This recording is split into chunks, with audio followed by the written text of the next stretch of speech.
selamat pagi Ibu, Bapak, dan juga Nenek Ani. Terima kasih. Waalaikumsalam. Ya, terima kasih sudah meluangkan waktunya ya untuk pertemuan kali ini. Kebetulan sekarang udah ada Nenek Ani ya yang bisa mengikuti. Nah, kemarin kan kita sudah menentukan prioritas masalah. Nah, hari ini saya akan melakukan edukasi nih mengenai penyakit yang diderita oleh Nenek Ani. Nah, karena ini tuh penting gitu ya, membantu keluarga untuk memahami kondisi nenek gitu ya.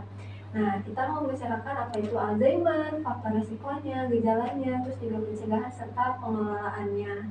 Semua siap? Siap. Oke. Nah, sebelum saya jelaskan, ini saya ada poster, boleh dilihat ya oleh keluarga. Nah, sambil membaca saya jelaskan dulu ya. Jadi Alzheimer itu jenis demensia yang paling umum. Nah, penyakit ini tuh menyebabkan penurunan daya ingat, terus juga kemampuan berpikir serta fungsi perilakunya. Nah, penyakit ini juga biasanya memang menyerang lansia gitu. Tapi gejalanya bisa muncul lebih awal.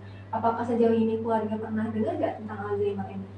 Kalau saya pribadi jujur udah pernah dengar sih, tapi belum tahu secara detail nih gejalanya gimana, terus penanganannya gimana gitu. Oke. Baik, saya jelaskan lebih lanjut ya. Jadi, Alzheimer ini berkembang dalam beberapa tahap. Pada tahap awal, biasanya si penderita ini kesulitan mengingat informasi baru gitu. Nah, di tahap menengah, kesulitannya ini berkembang jadi kesulitan bicara, mengenali anggota keluarganya, ataupun mengalami perubahan perilakunya. Nah, pada tahap lanjut, si penderita ini bakal kehilangan kemampuan komunikasi dan kemandiriannya. Seperti yang kita lihat nih pada kondisi nenek Ani sekarang yang berada di tahap menengah. Nah, sampai sini ada yang ingin ditanyakan nggak? Saya ingin bertanya, Sus. Kalau nenek lupa nama saya, itu tuh memang bagian dari penyakit ini ya? Iya, betul Ibu. Nah, kesulitan mengingat nama atau mengenali orang itu merupakan gejala yang umum gitu ya dari Alzheimer. Bukan karena nenek tidak peduli, tapi karena penyakit ini gitu yang mempengaruhi otaknya. Oke, kira-kira penyebabnya itu apa sih? Dan itu bisa dicegah nggak ya? Nah, penyebab pastinya itu belum diketahui, tapi ada beberapa faktor yang dapat menyebabkan gitu ya, seperti usianya sudah lanjut, riwayat keluarga sebelumnya, gaya hidup yang tidak sehat seperti penyakit kronis, diabetes atau hipertensi. Nah, untuk pencegahannya sendiri ada beberapa langkah sih yang bisa kita ambil gitu ya, salah satunya dengan menerapkan gaya hidup sehat. Seperti makan makanan bergizi, olahraga rutin, dan menjaga kesehatan otak dengan membaca atau belajar hal baru gitu. Apakah keluarga sudah mencoba beberapa langkah ini? Kalau dari yang tadi suster sebutkan itu beberapa udah kita terapkan sih ya buat mencegah atau mengobati nenek gitu.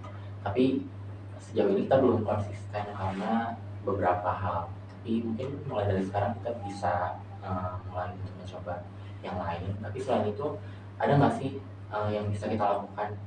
Ada. Dukungan keluarga sih emang sangat penting banget. Misalnya pembagian tugas perawatan gitu supaya nggak hanya Ibu Siti nih yang merasa terbebani gitu. Terus juga pastikan nenek itu berada di lingkungan yang aman. Dan jika memungkinkan, melakukan kegiatan sederhana kayak mendengarkan musik atau melihat foto keluarga untuk merangsang ingatannya. Apakah ini mungkin sulit nggak dilakukan untuk keluarga? Enggak sih Sus ya, ini bisa kita lakukan. Apa namanya? Gue lupa. Ulang ya. Bisa kok Sus, ini bisa mudah kita lakukan ya dengan cara kita membagi tugas yang merata dan jelas gitu. Iya, bagus. Nah, saya juga menyarankan untuk keluarga untuk mencari informasi lebih lanjut, misal melalui konsultasi di puskesmas, kan bisa tuh menggunakan BPJS ya. Nah, keluarga juga bisa mendapatkan panduan lebih detail mengenai perawatan Alzheimer. Ada yang ingin ditanyakan sebelum kita tutup? Nah, mau nanya nih Sus, jika ingatan nenek ini semakin menurun, apa yang harus kita lakuin? Kalau misalnya kondisi nenek menurun, keluarga harus lebih bersabar sih, sama fokus pada kebutuhan yang nenek butuhkan gitu ya. Nah, terus pastikan juga nenek itu merasa nyaman dan aman. Keluarga juga bisa memancing daya ingat nenek dengan menunjukkan atau menceritakan memori lama gitu. Jadi keluarga juga harus sering berkomunikasi, mengajak nenek berbicara gitu ya. Seperti menanyakan tadi nenek makan apa, terus tadi nonton TV atau enggak gitu. Dan menanyakan hal-hal yang baru saja dilakukan untuk melatih memori jangka pendek. Kalau perlu bantuan bisa tuh langsung ke tenaga kesehatan gitu ya. Oke, ada lagi yang ingin ditanyakan? Oke, udah ya, udah cukup. Terima kasih ya Sus, informasi ini sangat membantu buat kita semua. Oke, sama-sama Ibu. Saya senang bisa membantu keluarga. Jika ada pertanyaan lain, bisa hubungi saya ya. Semoga keluarga bisa lebih siap dan saling mendukung dalam merawat nenek. Kalau gitu saya pamit ya. Baik.